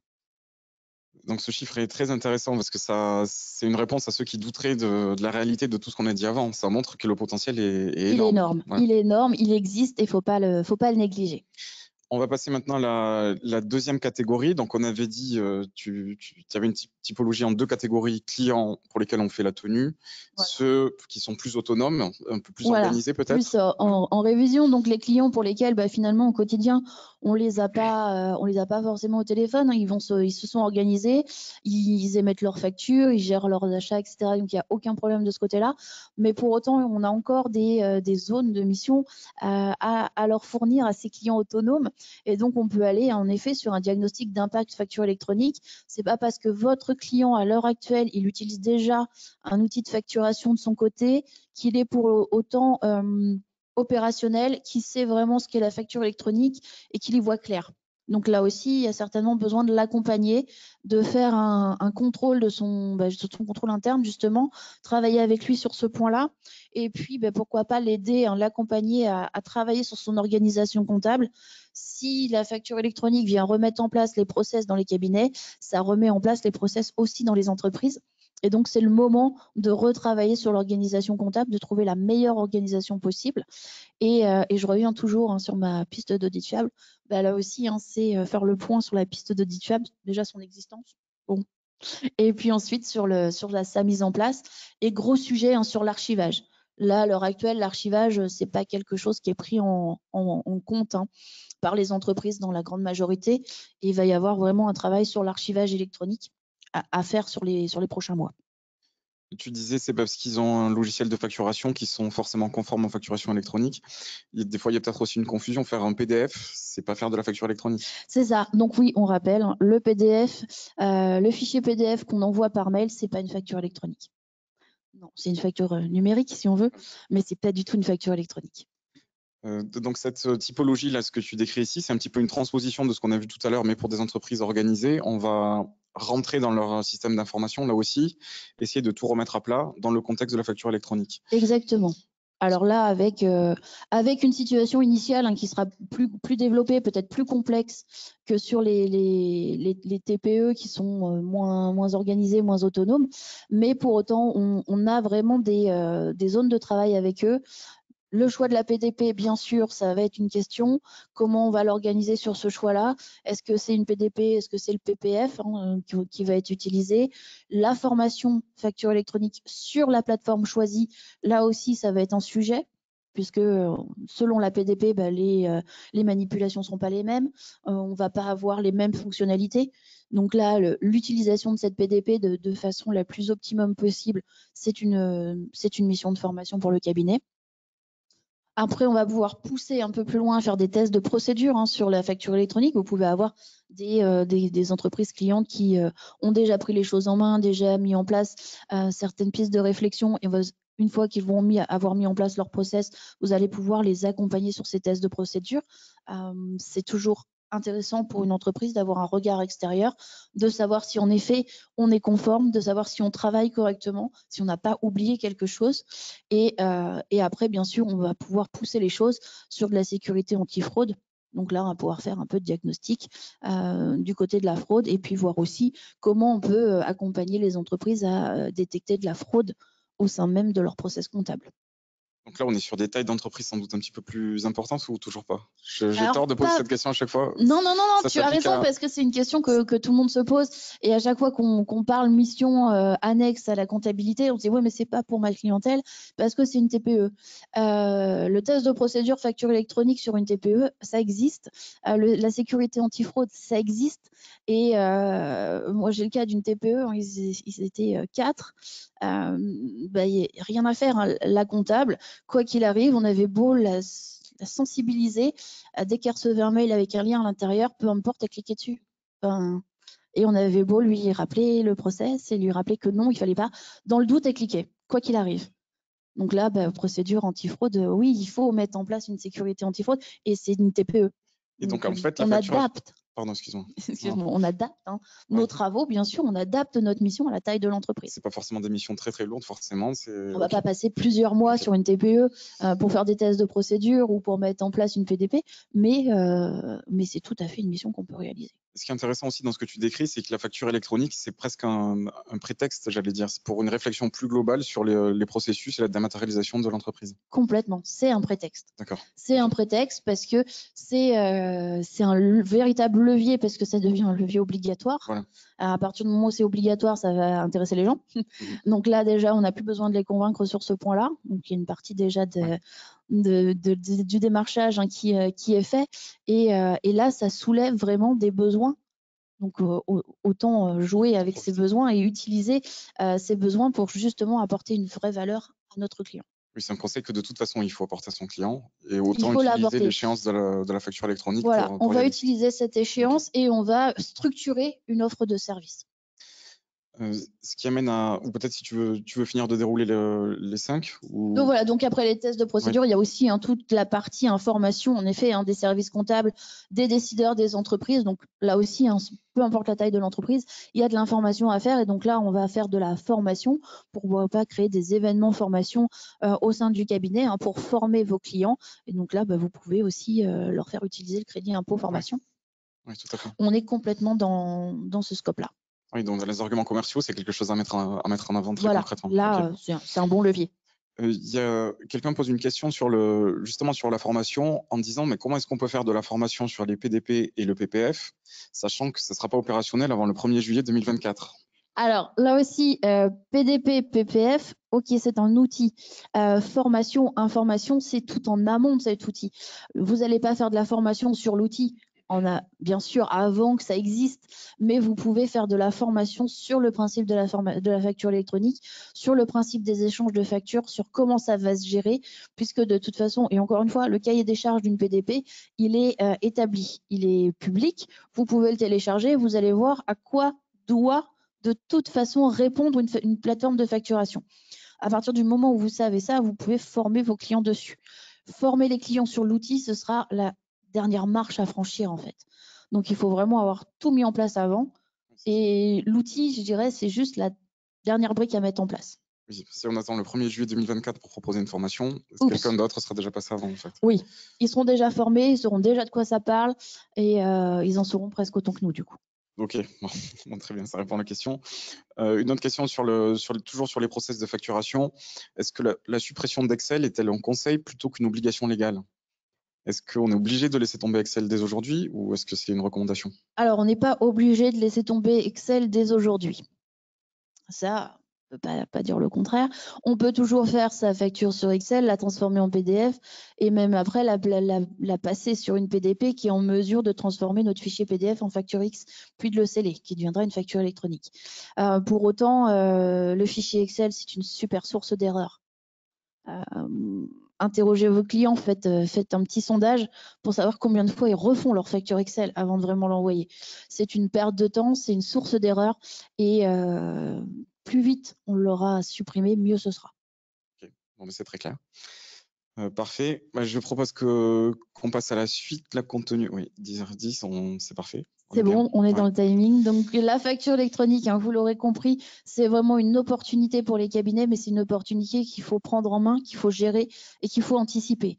Si ce n'est pas le cas, ça devient complexe. Donc là, vous avez vraiment le temps encore pour mettre en place vos actions, pour aller activer les clés du succès, hein, pour pouvoir proposer des missions à vos clients, travailler sur ces missions avec vos clients et puis avoir des clients qui sont complètement opérationnels à l'échéance. Oui, c'est ça, parce qu'il y a beaucoup de questions sur, a priori, de personnes qui pensaient qu'on est un peu trop tôt, peut-être, pour parler de ces sujets. Là, ce qu'on voit, c'est que si on se rend compte qu'il y a une période fiscale là qui démarre, une deuxième, voilà, premier une semestre période 2024. de glaciation, comme dirait mon associé. Voilà. Donc, en fait, il reste que le deuxième semestre 2023 sans période fiscale pour pouvoir travailler sur ce sujet. Pour pouvoir travailler sur le sujet, pour pouvoir mettre les choses en place. Et oui, c'est le bon moment. Ouais. C'est le bon moment, on n'est pas trop tôt. Dans quelques mois, on sera trop tard. Il y a du travail, là on le voit sur cette slide, donc il y a déjà un travail de segmentation, rien que ça, voilà. Ça demande du temps. Première chose à faire, avant de vous lancer sur les missions, avant de savoir quelle mission vous voulez proposer, c'est vraiment d'aller segmenter vos clients. Segmenter vos clients, donc là, en effet, on le recommande sur le premier semestre 2023, en tout cas que ce soit fini en juillet 2023 au plus tard, pour que vous sachiez quelles sont les missions que vous allez pouvoir proposer et à quel client. Parce que si le cabinet veut proposer une mission process facturation et qu'au final, il se dit bah, ça va intéresser 2% de mes clients, c'est pas sur celle-là qu'il faut aller, clairement. Donc, il faut vraiment partir de la segmentation des clients pour pouvoir savoir quoi proposer à qui. Oui, donc ça aussi, c'est un conseil très pratique, ce que tu viens de donner. On ne sort pas de là en se disant, voilà les 4 missions que je vais lancer. On se sert de la période qui arrive pour remonter les besoins clients, faire une typologie et en déduire les missions qu'on va lancer. C'est ça. Et on se sert aussi de la période fiscale, tant qu'à faire. On s'en sert aussi justement pour, quand on ouvre un dossier client, on se dire, tiens, il émet combien de factures ? Il reçoit combien de factures? Est-ce qu'on peut passer un peu de temps sur les critères de segmentation? Là, il est question de segmentation. Quels critères j'applique? Alors là, on est clairement sur une connaissance du portefeuille client. Donc déjà, sortez votre portefeuille client. Bon, déjà, pour certains, il va falloir constituer la base de données. Une fois que vous avez constitué cette base de données-là, vous allez mettre des critères de choix. Donc, bien sûr, on parle facture électronique, donc il faut savoir combien de factures sont émises par vos clients, combien de factures sont reçues, et on va pouvoir travailler donc par rapport à ce volume de facturation. Travailler aussi sur quels sont les clients qui sont déjà équipés d'un logiciel de facturation ou pas. Si on est sur du fichier Excel, on ne va pas se poser la question de savoir si son logiciel est conforme. S'il a déjà un logiciel, on va se poser la question de savoir si c'est conforme ou pas.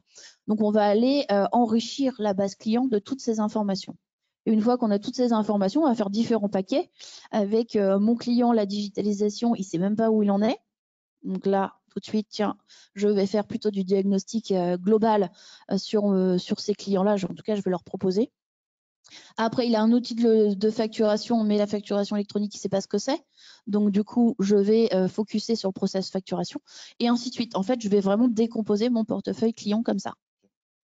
Et donc là, la première action concrète que tu viens de donner, c'est de commencer par enrichir sa base de données, déjà avec l'info logiciel de facturation ou pas logiciel de facturation. Logiciel ou pas, nombre de factures. Et volume. Voilà, volume. Et puis, la connaissance de ce que vous avez de votre client sur son appétence. Un client qui n'est pas du tout appétent au digital va pas se traiter de la même façon que quelqu'un qui pas de problème, un logiciel, j'en change demain, ça me pose pas de problème. Oui, donc il y a aussi une typologie à faire en fonction de ça. Pour démarrer, c'est un conseil qu'on donne souvent, et de démarrer avec les clients qui ont une certaine appétence, un certain intérêt, parce que c'est toujours plus facile de créer une dynamique en fait. Voilà, c'est plus facile de créer la dynamique. Et après, je dirais aussi, il y a la segmentation des clients, puis il y a la segmentation aussi de mon équipe qui est partant pour travailler sur ce sujet. Et dans les partants qui veulent travailler sur ce sujet-là, qui va être plus à même et plus pédagogue pour justement s'occuper des clients les moins digitaux, et puis qui sera plus en capacité de s'occuper des clients qui sont déjà digitaux. Okay. Donc la segmentation est double. Oui, donc il y a du travail.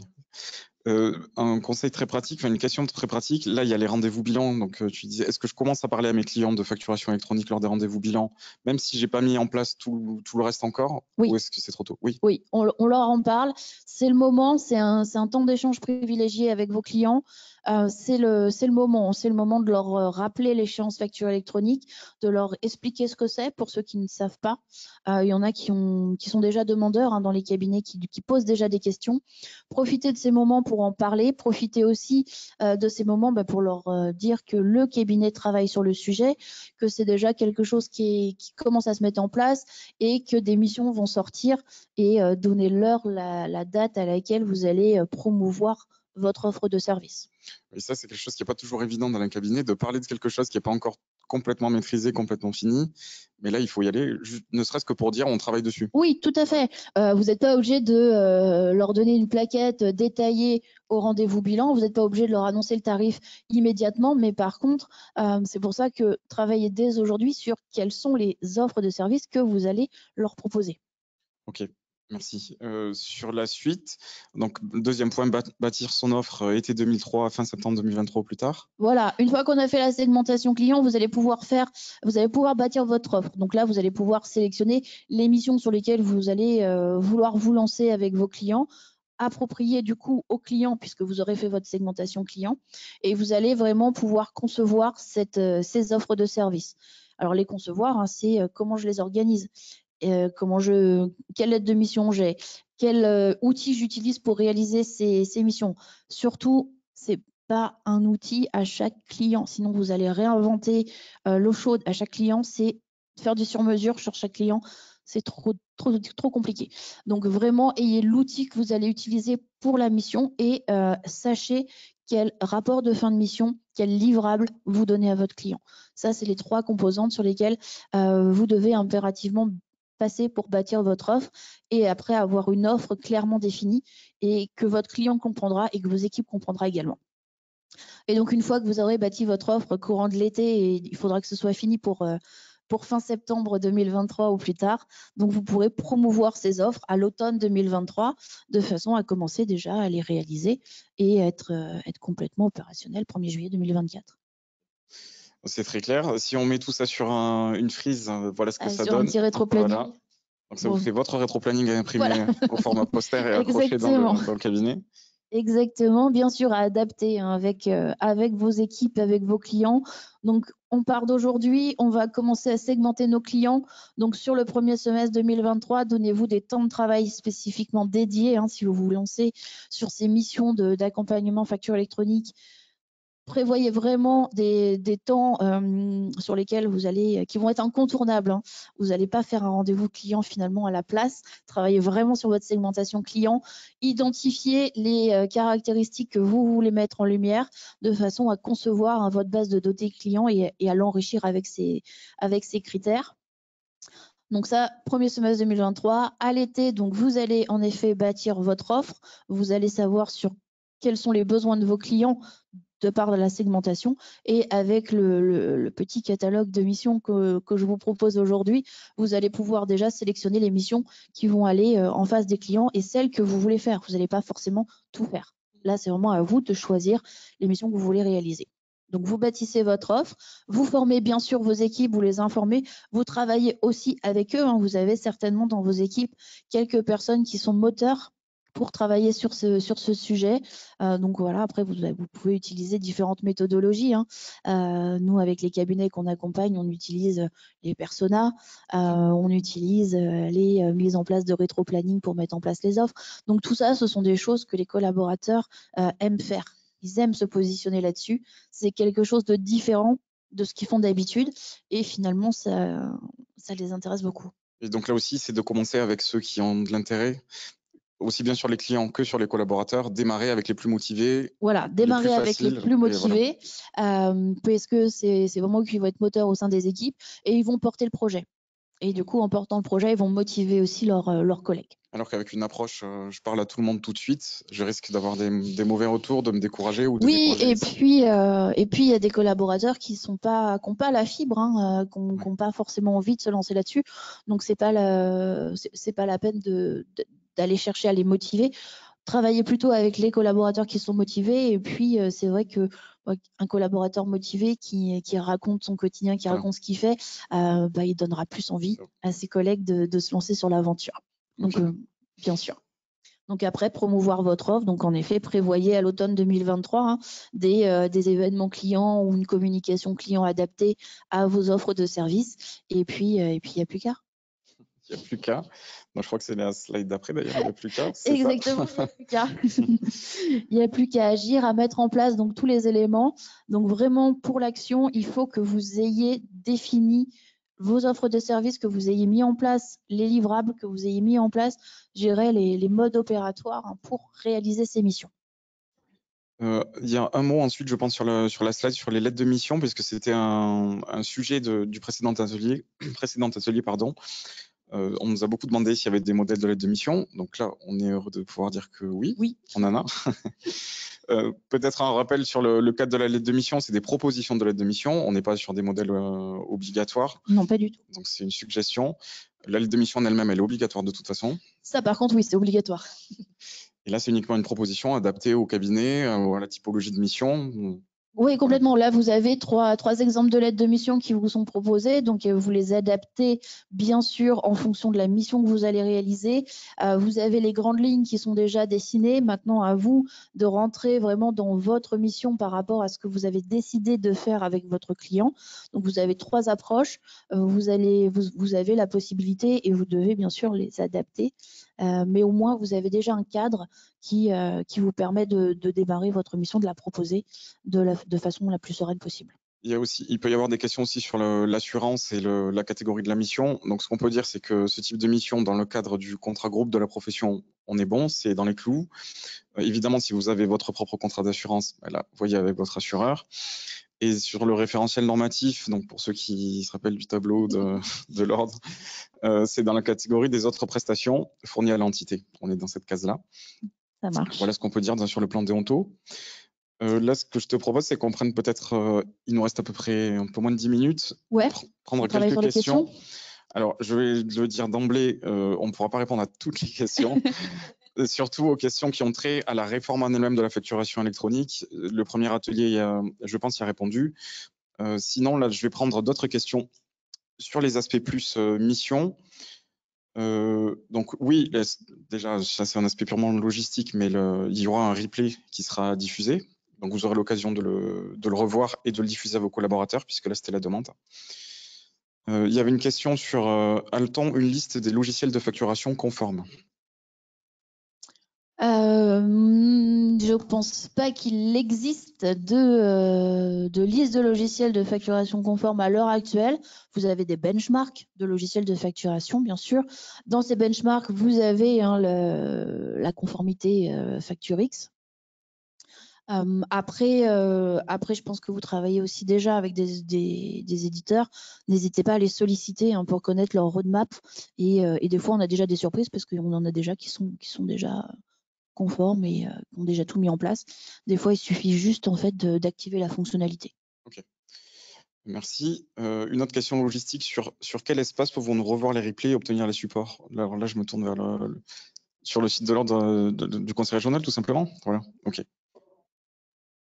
Et ça vous sera aussi envoyé directement. Donc c'est parfait. Vous n'avez même rien à faire. Ça vous sera envoyé.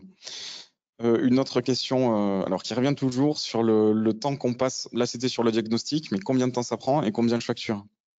Forcément. Alors, sur un diagnostic numérique, donc qui prend en compte toute l'entité, bien sûr, ça dépend de la taille de l'entité, mais si on se fixe sur une TPE, ça va être une intervention sur site d'une demi-journée minimum.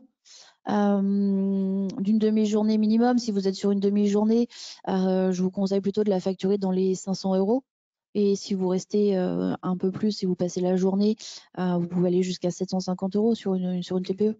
Je ne pensais pas qu'on obtiendrait ça, donc c'est parfait. Si on a une recommandation pratico-pratique, j'étais pas sûr d'y arriver, mais je suis content qu'on ait. Voilà, de mon expérience personnelle, voilà comment c'est facturé en tout cas, comment c'est réalisé. Après, bien sûr, si vous êtes sur des entités plus complexes, quand on arrive sur de la PME, on va se rapprocher des facturations consulting, où là, on est plus sur de l'ordre de 1 500 € la mission. Ouais, ok. Non, mais c'est très bien, c'est issu de ton expérience, donc ça donne un ordre d'idée. Quelqu'un qui demande, est-ce que le logiciel de facturation, finalement, ça fait pas doublon avec la PDP si les PDP permettent d'émettre des factures directement? Est-ce que ça sera le cas? Alors, ça peut faire doublon, mais tout dépend là pour le coup de l'architecture que vous avez choisie. Vous allez avoir des outils qui vont de toute façon faire doublon les uns avec les autres à un moment donné sur certaines fonctionnalités. Maintenant, tout dépend de comment vous voulez travailler. C'est-à-dire que si vous utilisez un logiciel de facturation qui va être connecté avec une PDP qui elle-même a un module de facturation, ben, dans ces cas-là, il faut faire le benchmark de voir si le module de facturation de la PDP est plus efficace que votre outil de facturation. Je ne suis pas sûre, parce que généralement, un outil de facturation, il est vraiment développé spécifiquement pour ça. Les PDP qui ne sont que PDP, hein, pas outils de facturation à l'origine, vont développer un module hein, pour faire de la facturation, mais ce n'est pas forcément le module le plus développé en tout cas. Permettra de faire de la facture électronique, oui, voilà. Ouais, Mais est-ce que c'est le plus adapté à la méthode de votre client, à la méthodologie du cabinet? C'est pas évident. surtout dans certains secteurs, peut-être aussi, on peut imaginer le bâtiment ou ce type Oui. qui ont des problématiques très Alors, il y particulières. a des secteurs d'activité, en effet, qui vont avoir des spécificités qui vont générer hein, des doubles utilisations de PDP. Donc, vous avez des entreprises qui vont utiliser plusieurs PDP. D'accord. Voilà. Puisqu'elles travailleront avec différents secteurs d'activité. Je pense notamment à l'agricole, okay. Où là, même le cabinet hein, qui travaille avec des agris va certainement utiliser une PDP agri et puis une PDP autre. Il y a des chances. Et puis, vous allez aussi avoir des clients hein, qui vont travailler avec différentes PDP, puisqu'il y a certains fournisseurs, hein, des grosses entités ou des gros clients de vos clients à vous qui vont certainement donc exiger l'utilisation de leur PDP. Okay. Bon, voilà. Mais ça se gère hein, sans. C'est juste que là, je reviens sur mon leitmotiv de ma cartographie. Si vous avez en tête et si vous avez un document sur chaque dossier client qui vous permet d'identifier les flux de vos clients, d'identifier les outils qu'ils utilisent et comment ils s'interfacent les uns avec les autres, c'est beaucoup plus clair et c'est beaucoup plus simple à gérer. Une autre question qui est un peu du même genre, c'est la plupart de nos clients ont déjà des outils de facturation. Bon, pour le coup, c'est une exception, a priori, vu les stats qu'on a vu. Les stats, oui. Mais donc, pour ces clients, hormis la conformité à la facturation électronique, quel accompagnement proposer? On peut justement leur proposer quand même des diagnostics hein, pour être sûr qu'ils utilisent leur outil de façon optimum, que les intervenants sont complètement formés, qu'ils utilisent toutes les fonctionnalités nécessaires, qu'ils aient une très bonne organisation, puisque là, on peut déjà utiliser un outil de facturation et pour autant, à partir du moment où il faut sortir la facture de l'outil, ça peut vite devenir le bazar. Ça peut être envoyé par courrier, ça peut être envoyé par mail, ça peut être envoyé par WhatsApp aussi, on retrouve des factures sur WhatsApp. Donc voilà, donc c'est pas pour autant, c'est pas parce qu'ils ont un outil de facturation que le process facturation est correctement mis en place. Et il y a un enjeu pour le client, mais aussi un enjeu pour le cabinet, encore une fois, de se simplifier au maximum la vie et d'avoir des flux qui sont centralisés et qui tombent dans le logiciel. Exactement. Plus on va clarifier les flux, plus on va clarifier les process, plus le cabinet va se simplifier les choses. À l'heure actuelle, vous avez des collaborateurs dans certains cabinets où leur rôle, c'est vraiment de faire que de l'acquisition de la donnée et aller centraliser tous les flux. Et on voit que c'est une tâche complexe. Donc, en effet, plus vous aurez mis des process en place, plus les choses seront claires, plus on va gagner du temps. Une question pratique sur le diagnostic facturation. Quelqu'un dit oui, mais je ne peux pas interroger et analyser l'offre de 40 éditeurs de logiciels de facturation. Tu as dit tout à l'heure qu'il y avait des benchmarks qui faisaient ce travail déjà. Ouais. Ne vous inquiétez pas, vous allez avoir des acteurs qui vont concevoir des benchmarks. Hein. Nous allons en faire, bien sûr, et vous allez avoir d'autres acteurs qui vont faire des benchmarks hein, d'outils de facturation, bien sûr, de PDP également, tout, bien sûr. Alors après, il y a des questions, je vois qu'il est 28, donc il y a des questions sur la reconnaissance automatique, comment s'intercale, on peut peut-être prendre cette dernière question et après on clôturera. Comment ça s'intercale les logiciels de reconnaissance automatique dans tout ce qu'on vient de raconter? Les OCR, donc voilà. Intéressant. À l'heure actuelle, ils vont continuer à vivre hein, ces OCR encore quelques années en tout cas, puisque vous allez envoyer donc sur une plateforme votre facture format FactureX, mais dans un premier temps, il va y avoir un certain nombre de formats de factures qui vont arriver sur nos fameuses PDP, et donc à charge à la PDP de transformer le format qui va lui être livré en format facture X, puis en facture électronique. Donc, vous allez avoir des factures scannées, tout simplement, qui vont arriver directement sur la PDP. Donc, la PDP va mettre en marche son OCR pour pouvoir venir encore décrypter les champs qui sont présents sur cette facture. Par la suite, une fois que tout le monde sera facture X, l'OCR n'a plus lieu d'être, puisque la facture X a son codage XML, et le codage XML, c'est ni plus ni moins la retranscription des champs que fait l'OCR.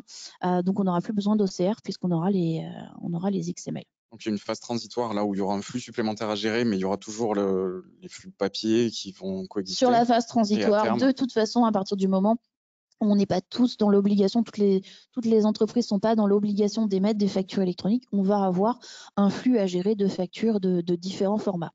Et donc là, ce sera à charge, en effet, pour la PDP, de transformer tous ces flux.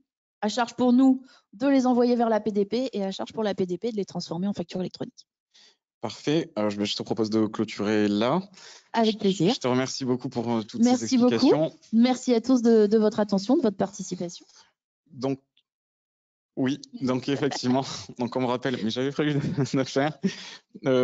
Pour rappeler comment s'articulent les prochains ateliers, donc là on a parlé de missions concrètes autour de la mise en place de la facturation électronique, mais on verra que la facturation électronique permet aussi de faire d'autres missions qui vont durer dans le temps, au-delà de la réforme et de sa mise en place, sur le recouvrement des créances clients et sur la gestion des paiements. Oui.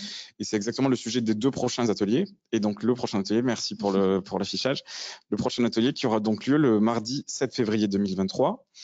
Si vous n'êtes pas encore inscrit, il y a encore temps de le faire, donc n'hésitez pas, ça sera possible bientôt, enfin vous recevrez le lien de toute façon, mais ça sera vraiment la continuité de cet atelier-là. Merci beaucoup, merci à tous, et à très bientôt pour le prochain atelier. Au revoir.